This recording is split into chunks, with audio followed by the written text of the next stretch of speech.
আসসালামু আলাইকুম দর্শক, আমন্ত্রণ জানাচ্ছি চ্যানেল আই সংবাদে। পুরো সংবাদ জুড়ে আপনাদের সাথে আছি আমি মৃত্তিকা মোস্তফা। বিস্তারিত সংবাদের শুরুতেই জানিয়ে দিচ্ছি ফ্রেশ আটা ময়দা সুজি সংবাদ শিরোনামগুলো। ৬ সংস্কার কমিশনের রিপোর্ট ওয়েবসাইটে প্রকাশ। ফেব্রুয়ারির মাঝামাঝি থেকে রাজনৈতিক দলগুলোর সাথে প্রধান উপদেষ্টার বৈঠক।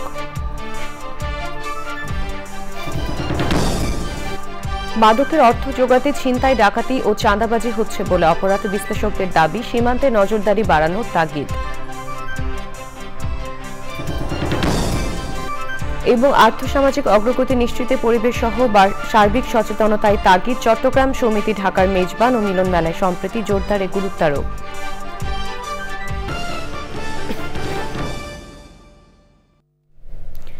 দর্শক, সংবাদ শিরোনামগুলো জানাচ্ছিলাম। এখনকার সংবাদ আয়োজন একই সঙ্গে চ্যানেল আইয়ের ইউটিউব চ্যানেল এবং চ্যানেল আইয়ের ওটিটি প্ল্যাটফর্ম আই স্ক্রিনে লাইভ স্ট্রিম হচ্ছে। যাচ্ছি বিস্তারিত সংবাদে। ৬ সংস্কার কমিশনের রিপোর্ট মন্ত্রিপরিষদ বিভাগের ওয়েবসাইটে প্রকাশ করা হয়েছে। অন্তর্বর্তী সরকারের আইন উপদেষ্টা ডক্টর আসিফ নজরুল বলেছেন, কমিশনের আশু করণীয় সুপারিশগুলো বাস্তবায়ন করতে প্রয়োজন রাজনৈতিক ঐক্যমত্য। এ নিয়ে ফেব্রুয়ারির মাঝামাঝি থেকে রাজনৈতিক দলগুলোর সাথে সংলাপ করবে সরকার। চকর মালিথা রিপোর্ট। ২০০০ পৃষ্ঠার ৬ সংস্কার কমিশনের পূর্ণাঙ্গ রিপোর্ট মন্ত্রিপরিষদ বিভাগের ওয়েবসাইটে প্রকাশিত হওয়ার পর কমিশনের আশু করণীয় সুপারিশগুলো নিয়ে প্রধান উপদেষ্টার প্রেস উইংয়ের সংবাদ সম্মেলন। আইন উপদেষ্টা আসিফ নজরুল রিপোর্টের চুম্বক অংশ নিয়ে বক্তব্য উপস্থাপন করেন। এই সরকারের আশু করণীয় কি, সেই ধরনের সংস্কার প্রস্তাবগুলো আলাদা করে আমাদের কাছে দিয়েছেন এবং এটা অবশ্যই আগামী নির্বাচনের আগেই এই সংস্কারগুলো করা প্রয়োজন বলে ওনারা মনে করেন। কিছু ব্যাপারে রাজনৈতিক ঐক্যমত্য প্রয়োজন হতে পারে, এটা আমরা আলোচনা করে ঠিক করব। আর রাজনৈতিক ঐক্যমত্যের লক্ষ্যে ফেব্রুয়ারি মাঝামাঝি সময় থেকে আলাপ শুরু হবে এবং এই ব্যাপারে সরকার দৃঢ় প্রতিজ্ঞ, যত তাড়াতাড়ি সম্ভব এই ব্যাপারে মতৈক্য পৌঁছানোর চেষ্টা করা হবে। স্থায়ী জনপ্রশাসন সংস্কার কমিশনের সুপারিশ আছে কমিশনের রিপোর্টে। বর্তমানে ৪৩টি মন্ত্রণালয়, ৬১টি বিভাগ রয়েছে। ওনারা ২৫টি মন্ত্রণালয় এবং ৪০টি বিভাগ পুনর্বিন্যাস করার সুপারিশ করেছেন। নতুন দুটো বিভাগের কথা বলেছেন কুমিল্লা এবং ফরিদপুরে। আরও ৫ কমিশনের রিপোর্টের জরুরি বিষয়গুলো উঠে আসে সংবাদ সম্মেলনে। জুডিশিয়াল সার্ভিস সদস্যদের জন্য আচরণ বিধিমালা জারি করার কথা বলেছেন। পুলিশ সংস্কার কমিশন একই কথা বলেছেন, যারা তদন্ত করবে তারা সেপারেট একটা ইউনিট থাকবে, তারা বদলি হলে অন্য থানায় তদন্ত ইউনিটেই বদলি হবে। নির্বাচন পর্যবেক্ষণ এবং গণমাধ্যম নীতিমালা পর্যবেক্ষণ এবং সাংবাদিক নীতিমালা এগুলি সংশোধন করার কথা বলেছেন। কালো টাকা কোনোদিনও সাদা করা যাবে না, এই সংক্রান্ত আইনি বিধান করার কথা বলেছেন।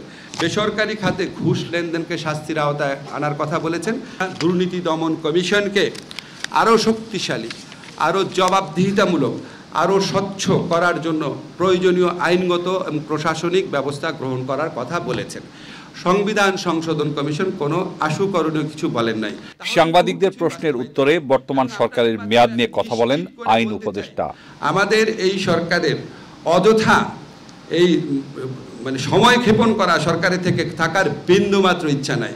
আমরা অবাধ সুষ্ঠু নির্বাচন নিশ্চিত করার জন্য ফান্ডামেন্টাল রাষ্ট্র মেরামতের ফান্ডামেন্টাল শর্ত পূরণ করার জন্য রাজনৈতিক ঐক্যমতের ভিত্তিতে যেই সংস্কারগুলো অতি জরুরি সেগুলি করার সাথে সাথে নির্বাচন প্রক্রিয়ার মাধ্যমে আমরা চলে যেতে চাই।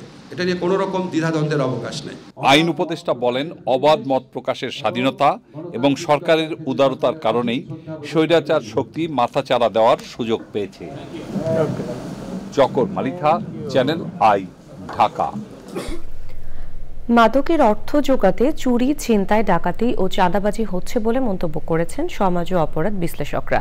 তারা বলেছেন, সমস্যা সমাধানে সীমান্ত এলাকাগুলোতে পর্যাপ্ত নজরদারি বাড়ানো প্রয়োজন। অপরাধ প্রবণতা বাড়ার পেছনে কিছু পোশাক কারখানা বন্ধ এবং নিত্য প্রয়োজনীয় পণ্যের দাম বাড়াকেও দায়ী করেন বিশেষজ্ঞরা। শাকের আদনানের রিপোর্ট। সম্প্রতি রাজধানী ঢাকা সহ আশেপাশের বিভিন্ন এলাকায় প্রায়ই চুরি, ছিনতাই, ডাকাতি ও চাঁদাবাজি হচ্ছে। রাজধানীর অন্তত 18টি এলাকা এখন অপরাধ চক্রের হটস্পট। বিশেষজ্ঞরা বলেছেন, বর্তমানে আইনশৃঙ্খলা রক্ষাকারী বাহিনীর টহল ব্যবস্থা ও নজরদারিতে ঘাটতির সুযোগ নিচ্ছে অপরাধীরা। এমন বাস্তবতায় সীমান্ত এলাকা দিয়ে যেন মাদক আসতে না পারে সেদিকে সতর্ক থাকার পরামর্শ তাদের। এখন অনেক গার্মেন্টস বন্ধ হয়ে গেছে, তারপরে বিদেশে কিন্তু কর্মসংস্থানের সুযোগ একটু সংকুচিত, তারপরও হলো যে খেটে খাওয়া মানুষের তাদের জীবনযাত্রার ব্যয় অনেক বেড়ে যাওয়ার কারণে তারা যা আয় করতেছে তার সাথে সঙ্গতি রেখে জীবনযাপন করতে পারতেছে না, যার জন্য এই পরিস্থিতির উদ্ভব হয়েছে। সোসাইটিতে ক্রাইম কমিটিংটা কম হবে যখন গার্ডিয়ানশিপ থাকবে। এখন আমরা দেখতে পাচ্ছি আমাদের ল এনফোর্সমেন্ট এজেন্সি যে ভালনারেবল সিচুয়েশন তৈরি হয়েছে, সেখানে সোসাইটিতে একটা ল্যাক অফ গার্ডিয়ানশিপ তৈরি হচ্ছে, যার কারণে আমরা দেখছি যে যারা প্রসপেক্টিভ ক্রিমিনাল রয়েছে তারা কিন্তু তাদের কাজগুলো করার জন্য আরো সুযোগ খুঁজছে। ডিএমপি বলেছে অপরাধপ্রবণ এলাকাগুলোতে নজরদারি বাড়ানো হয়েছে। আমরা প্রত্যেকটা ঘটনার বিপরীতে মামলা গ্রহণ করছি যেগুলো পুলিশের কাছে আসছে, এই কারণে হয়তো মামলার সংখ্যাটা আপাতত দৃষ্টিতে বেশি মনে হবে। তবে আমাদের যেসব কার্যক্রম, প্রতিরোধমূলক কার্যক্রম বিশেষ করে, সেগুলো কিন্তু অনেক জোরদার করা হয়েছে। ঢাকা মেট্রোপলিটন পুলিশের তথ্য অনুযায়ী গত ৩-৪ মাসে ছিনতাইকারীদের হাতে প্রাণ হারিয়েছেন ৭ জন, আহত হয়েছেন শতাধিক মানুষ। শাকের আদ্দান, চ্যানেল আই, ঢাকা। রড উৎপাদনে বিশ্বের সবচেয়ে আধুনিকতম এবং দক্ষিণ এশিয়ার সবচেয়ে বড় কোম্পানি এখন বাংলাদেশে। আবুল খায়ের স্টিল মেল্টিং লিমিটেড বার্ষিক ৩০ লাখ টন উৎপাদন সক্ষমতা নিয়ে বাংলাদেশের জন্য এই অর্জনের সুখবর দিলেন গ্রুপটির কর্মকর্তারা। রড উৎপাদনে গুণমান বজায় রেখে দেশের বাজারে আধিপত্য বৃদ্ধির পাশাপাশি নতুন পণ্য এনে রপ্তানির পরিকল্পনা রয়েছে তাদের। চট্টগ্রামের সীতাকুণ্ডে কারখানাটি ঘুরে এসে রাসেল জমাদ্দারের ছবিতে রিজভি নেওয়াজের রিপোর্ট। ২০০৯ সালে ৭০০ একর জায়গা নিয়ে বিশাল পরিসরে যাত্রা শুরু আবুল খায়ের স্টিল মেল্টিং লিমিটেড AKSML এর। বছরে ১২ লাখ টন রড উৎপাদন সক্ষমতায় দিনে দিনে যুক্ত হয়েছে ইলেকট্রনিক আর্ক ফার্নেস সহ নানা আধুনিক প্রযুক্তি। ফলে নির্মাণে ভরসা পেয়েছেন লাখো গ্রাহক। পাশেই নির্মিত নতুন রিরোলিং মিলেও উৎপাদন শুরু হয়েছে। ২টি ইউনিটে বিনিয়োগ হয়েছে প্রায় ৯.৫ কোটি টাকা। ১৮ লক্ষ টনের ক্যাপাসিটি নিয়ে আমরা সহসা সেটা উদ্বোধন করতে যাচ্ছি। এটা ইনফ্যাক্ট কমিশনিং স্টেজের এখন লাস্ট ফেজে আমরা আছি। এটার সাথে সাথে আরও নতুন প্রোডাক্ট আপনারা পাবেন সহসাই মার্কেটে, তারও প্রস্তুতি চলছে। আবুল খায়ের প্রোডাক্ট শতভাগ বিশ্বস্ততার সাথে তৈরি করা হয় এবং যে টেকনোলজিতে তৈরি করা হয় সেই টেকনোলজিতে ভুল করার কোনো স্কোপ নাই। বাংলাদেশে এখন ওয়ান স্টপ সার্ভিস দেওয়ার প্রস্তুতি নিচ্ছি। শুধু যে রিবার করছি তাই নয়, রিবারের পাশাপাশি আরও বিভিন্ন ধরনের প্রোডাক্ট আমরা অলরেডি বাজারজাত শুরু করেছি। ব্যবসার পাশাপাশি কর্মীদের কল্যাণে নিবেদিত আবুল খায়ের গ্রুপ। কয়েক হাজার কর্মী কাজ করছে, ২৪ ঘন্টা ফ্যাক্টরি চলছে। তাদের চারিদিকে সবসময় তাদের তদারকি করা এবং তাদের সুযোগ সুবিধা, তাদের স্বাস্থ্যগত দিকে আমরা খেয়াল রাখছি। আমরা তাদের পরিবারের জন্য আমাদের একটা স্কুল আছে। এই মুহূর্তে রডের চাহিদা প্রায় ৬৫ থেকে ৭৫ লাখ টন। আস্থা অর্জনের মাধ্যমে দেশি বাজারে এককভাবে ৩০ লাখ মেট্রিক টন রড যোগান দিচ্ছে প্রতিষ্ঠানটি। নিপ্পন স্টিল অর্থাৎ জাপানের সবচেয়ে বড় যে স্টিল মিলস, সেখানে উৎপাদিত রডের যে ভূমিকম্প সহনশীলতা, আবুল খায়ের স্টিল মিলসের উৎপাদিত রডের ভূমিকম্প সহনশীলতা প্রায় একই মানের। যদি তাই সত্য হয় তাহলে বাংলাদেশের একজন মানুষ হিসেবে এই অর্জন নিঃসন্দেহে গৌরবের। Rizvi Nawaz, channel I, Sitakunda, Chittagong. পাহাড়ের ভাঁজে ভাঁজে মেঘের ভেসে বেড়ানো, ঝিরিপথে ট্রেকিং, নৌভ্রমণ সহ অনেক কিছুর সম্ভার নিয়ে অপেক্ষায় আছে বান্দরবানের লামা পর্যটন কেন্দ্র। তাই ভিড় বাড়ছে সব বয়সী পর্যটকদের। প্রথম পর্বে প্রকৃতির এমন সৌন্দর্যের কথা জানাচ্ছেন মাজহারুল হক মান্না।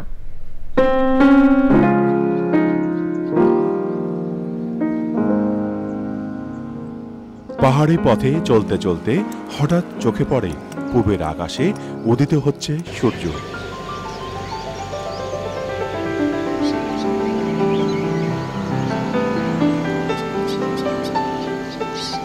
এই সৌন্দর্য উপভোগ করতে করতে একেবারে পাহাড়ের চূড়ায় ভেসে বেড়ানো কুয়াশা দেখে মনে হতেই পারে যেন মেঘের ভেলা।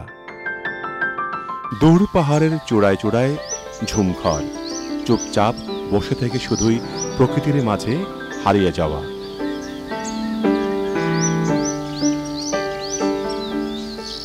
আর পাহাড়ের যে সুন্দর একটা মুক্তকর বাতাস, যে দূষিত কোনো কিছু পাওয়া যায় না, এখানে সুন্দর একটা মনোমুগ্ধকর পরিবেশ আমরা দেখছি। পাহাড়ের উপর থেকে আঁকাবাঁকা পথে নামতে থাকা, গন্তব্য ঝিরিপথে ট্রেকিং। পাহাড়, আপনারা জানেন ইয়াংসা যেটা লামার উপজেলায় পড়েছে, এটার পর্যটনের নতুন আকর্ষণ। আর এখানে যেমন ঝিরিপথ আছে, গুহা আছে, আর মাতামুহুরি নদী আছে, সব মিলিয়ে ইয়াংসা একটা পর্যটনের নতুন দিগন্ত বলা যায়। মিরিঞ্জা খুব কাছে, হাল আমলে খুব জনপ্রিয়। আমি মনে করি যারা পর্যটন মানে ঘুরতে পছন্দ করেন তাদের জন্য একটা অন্যতম গন্তব্য হতে পারে ইয়াংসা।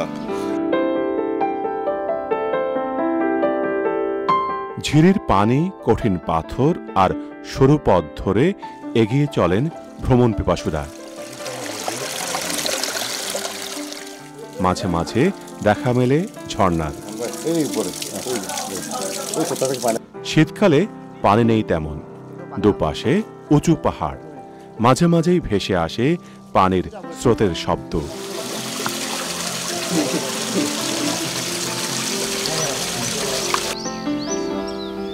ঘরে বসলে তো এই মজার আনন্দটা পাওয়া যাবে না, কষ্ট করতে হবে, কষ্টের মধ্যে যে ফিলিংসটা পাওয়া যায় এটা বোঝানো না আসলে বোঝানো যাবে না। বলে 2 ঘন্টার মতো ট্রেকিং শেষে এবার 1600 ফিট উঁচু পাহাড়ি পথে ওঠা। মাছড়ক মান্না, চ্যানেল আই, বান্দরবান। দেশের আর্থসামাজিক অগ্রগতি নিশ্চিত করতে পরিবেশ সহ সার্বিক সচেতনতা ও সম্প্রীতির আহ্বান জানিয়েছেন বিশিষ্টজনেরা। রাজধানীতে চট্টগ্রাম সমিতি, ঢাকার মেজবান ও মিলন মেলায় প্রকৃতি বন্ধু বীর মুক্তিযোদ্ধা মুকিত মজুমদার বাবু বলেছেন, হুমকিতে থাকা মানব সভ্যতা রক্ষায় প্লাস্টিক সহ সব দূষণ প্রতিরোধে জরুরি ভিত্তিতে কার্যকর পদক্ষেপের বিকল্প নেই। অনুষ্ঠানে পরিবেশ সুরক্ষায় অসামান্য অবদানের স্বীকৃতি হিসেবে চট্টগ্রাম সমিতি পদকে ভূষিত হয়ে তিনি প্রকৃতি রক্ষায় ঐক্যবদ্ধ উদ্যোগের আহ্বান জানান। আলিম আল রাজের রিপোর্ট। বৈচিত্র্যময় ভূপ্রকৃতি আর নানা জাতিগোষ্ঠীর সম্মিলনে ইতিহাস ঐতিহ্যের গুরুত্বপূর্ণ ধারা বহন করা চট্টগ্রাম খ্যাত প্রাচ্যের রানী হিসেবেও।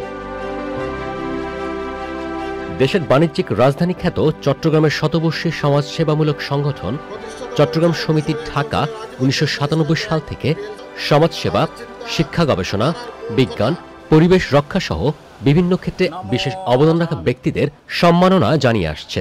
এরই ধারাবাহিকতায় চলতি বছর পরিবেশ, প্রতিবেশ ও জীববৈচিত্র্য সংরক্ষণে দীর্ঘদিনের গবেষণা ও তাৎপর্যপূর্ণ অবদানের জন্য চট্টগ্রাম সমিতি পদকে ভূষিত হয়েছেন প্রকৃতিবন্ধু বীর মুক্তিযোদ্ধা মুকিত মজুমদার বাবু। সমাজসেবা, শিল্প ও চিকিৎসা খাতে বিশেষ অবদানের জন্য আরও 4 গুণী ব্যক্তিত্বকে সম্মাননা জানানো হয়। মোহাম্মদপুরের শারীরিক শিক্ষা কলেজে আয়োজিত মেজবান ও মিলন মেলায় সামাজিক সম্প্রীতি ও পরিবেশ বান্ধব জীবনাচারের টেকসই অগ্রগতি নিশ্চিতে জোর দেন বিশিষ্টজনরা। যে চট্টগ্রামের যে ঐতিহ্য, সংস্কৃতি এবং যেই উদ্দেশ্যে এই সংগঠনটা গঠিত হয়েছে সেটার যাতে অব্যাহত থাকে। ঐতিহ্যবাহী যে আমরা মেজবান করি, এই মেজবানকে সার্থক করার জন্য সবাই এসে আনন্দঘন পরিবেশে এই অনুষ্ঠান উপভোগ করার জন্য সবার প্রতি আমার কৃতজ্ঞতা রইল।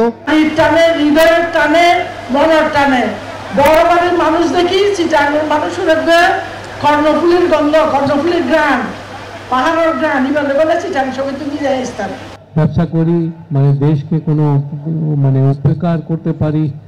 আমরা স্কুল চালাই, ক্লিনিক চালাই, ফ্রি ক্লিনিক চালাই। দোয়া করেন যে বিএসআরএম এই দেশকে আর 100 বছর কাজ করতে পারি। রোগী চিকিৎসক সম্পর্কটা অত্যন্ত নাজুক অবস্থায় আছে। আমাদের দেশে একটা স্বাস্থ্য আন্দোলন দরকার, যাতে মানুষজন কিভাবে সুস্থ থাকতে পারেন, কিভাবে অসুস্থ না হতে হন এবং অসুস্থ হলে কিভাবে দ্রুত চিকিৎসা নিতে পারেন। প্লাস্টিক ও পলিথিনের ব্যবহার কমানোর পাশাপাশি বায়ু, পানি ও শব্দ দূষণ রোধে সার্বিক সচেতনতা ও কার্যকর উদ্যোগে গুরুত্ব আরোপ করেন প্রকৃতিবন্ধু বীর মুক্তিযোদ্ধা মুকিত মজুমদার বাবু। পরিবেশে যে বিপর্যয় ঘটছে, যে বিপর্যয়গুলোর মধ্যে কিন্তু বায়ু দূষণ, মাটি দূষণ, শব্দ দূষণ এবং আমাদের জল দূষণ, এই যে আমাদের যে নানা ধরনের দূষণ, এই দূষণের কারণ কিন্তু আমরাই কিন্তু করছি। এবং আমরা যা খাচ্ছি, এই মাটিতে যখন যাচ্ছে এই প্লাস্টিক, এই মাইক্রন কিন্তু আমাদের শরীরেও আসছে। প্লাস্টিকের ব্যবহার যদি না কমাই, আমাদের এই পরিবেশ প্রকৃতিকে কিন্তু এই প্লাস্টিক দুর্বিষহ করে ফেলছে। একেবারে রাতারাতি তো বন্ধ করা যাবে না, কিন্তু ব্যবহারটা কমাতে হবে। আপনারা যদি সচেতন হন তাহলেই কিন্তু একটা বিশাল উপকার হবে বাংলাদেশের, এবং আমাদের প্রত্যেকের কিন্তু কিছু না কিছু ক্ষমতা আছে, তার সাথে মমতা মিশিয়ে যখনই আমরা এগিয়ে আসব তখনই আমরা ভালো থাকব, আমাদের ভবিষ্যৎ প্রজন্ম ভালো থাকবে এবং এই দেশটা ভালো থাকবে। সময়ের প্রয়োজনে ইতিহাস ঐতিহ্য রক্ষা যেমন জরুরি, তেমনি নিরাপদ ভবিষ্যতের জন্য পরিবেশ বান্ধব জীবনাচারের বিকল্প নেই বলে অভিমত সমাজবিজ্ঞানীদের। আলিমাল রাজি, চ্যানেল আই, ঢাকা। এবারে ভাষার মাস ফেব্রুয়ারি।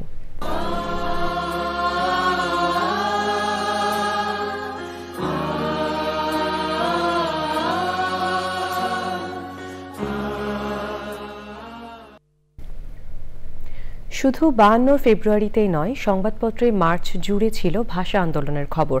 সেই সাথে ছিল ভাষার জন্য জীবন দেওয়া ভাষা শহীদদের বীরত্বগাথা।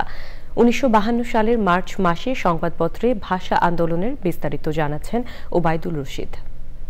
বাংলাকে রাষ্ট্রভাষা করার দাবি সংবাদপত্রের, এমন শিরোনাম ছিল 1952 সালের মার্চের প্রথম 3 দিন।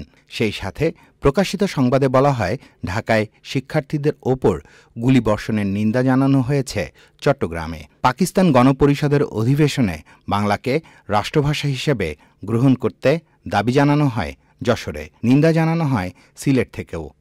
মার্চের 4 থেকে 7 তারিখের সংবাদের হেডলাইন ছিল, বাংলা ভাষা বাংলা না হলে পুনরায় আন্দোলন হবে। আরেক সংবাদের শিরোনাম ছিল, ঢাকায় গুলিবর্ষণের প্রতিক্রিয়ায় প্রদেশব্যাপী বিক্ষোভ। অন্য আরেক সংবাদে বলা হয়, বাংলাকে রাষ্ট্রভাষা করার দাবির পেছনে পূর্ববঙ্গের জনগণের পূর্ণ সমর্থন আছে। 7 মার্চের সংবাদপত্রে বলা হয়, রাষ্ট্রভাষা কর্মপরিষদের ছাত্র ধর্মঘট প্রত্যাহার। সেদিনের সংবাদপত্রে আরও বলা হয়, গুলিবর্ষণের প্রতিবাদে সভা ও শোভাযাত্রা হয়েছে ঢাকা, ময়মনসিংহ, কিশোরগঞ্জ, নোয়াখালী ও রংপুরে। 1952 সালের 8 মার্চ থেকে মাসব্যাপী প্রকাশিত সংবাদপত্রের শিরোনাম ছিল, ঢাকায় গুলিবর্ষণের প্রতিক্রিয়ায় প্রদেশব্যাপী বিক্ষোভ, যেখানে উল্লেখ করা হয় খুলনা, রাজশাহী ও কুষ্টিয়ার কথা।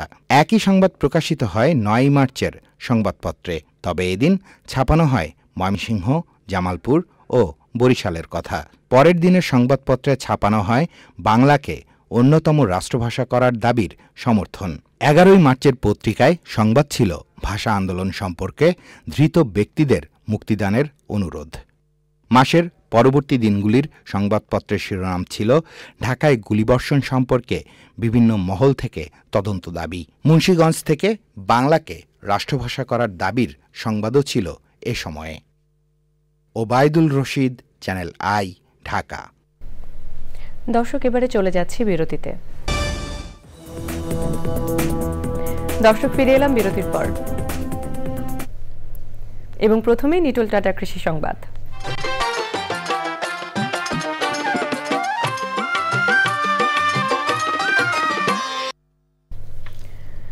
সবুজে ভরে উঠেছে তিস্তা নদীর বুক। প্রতি বছর চরাঞ্চল থেকে 3.5 কোটি টাকার ফসল উৎপাদন হওয়ায় সমৃদ্ধ হচ্ছে রংপুরের কৃষি অর্থনীতি।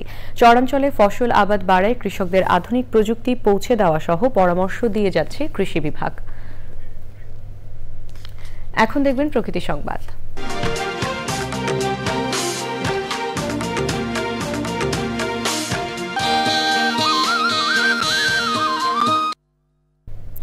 ঠাকুরগাঁওয়ের প্রাচীনতম সুবিশাল রামরাই দিঘি যেন পরিযায়ী পাখিদের অভয়ারণ্য। প্রায় 2 যুগ ধরে নানা প্রজাতির পাখির দেখা মেলে দিঘিতে। পাখির কলকাকলিতে মুখর আশেপাশের প্রাণ প্রকৃতি। ঐতিহাসিক রামরাই বিলের সৌন্দর্যে বাড়তি মাত্রা যোগ করেছে পরিযায়ী এইসব পাখি। সবশেষে ফ্রেশ আটা ময়দা সুজি সংবাদ শিরোনামগুলো জানিয়ে দিচ্ছি আরও একবার। 6 সংস্কার কমিশনের রিপোর্ট ওয়েবসাইটে প্রকাশ। ফেব্রুয়ারির মাঝামাঝি থেকে রাজনৈতিক দলগুলোর সাথে প্রধান উপদেষ্টার বৈঠক।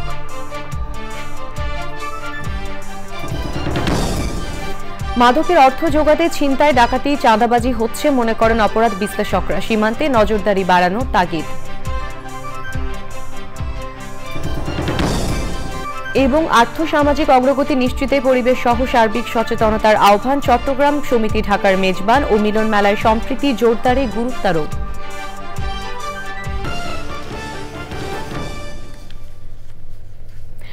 দর্শক, এই ছিল এখনকার সংবাদ। সবাইকে সাথে থাকার জন্য ধন্যবাদ।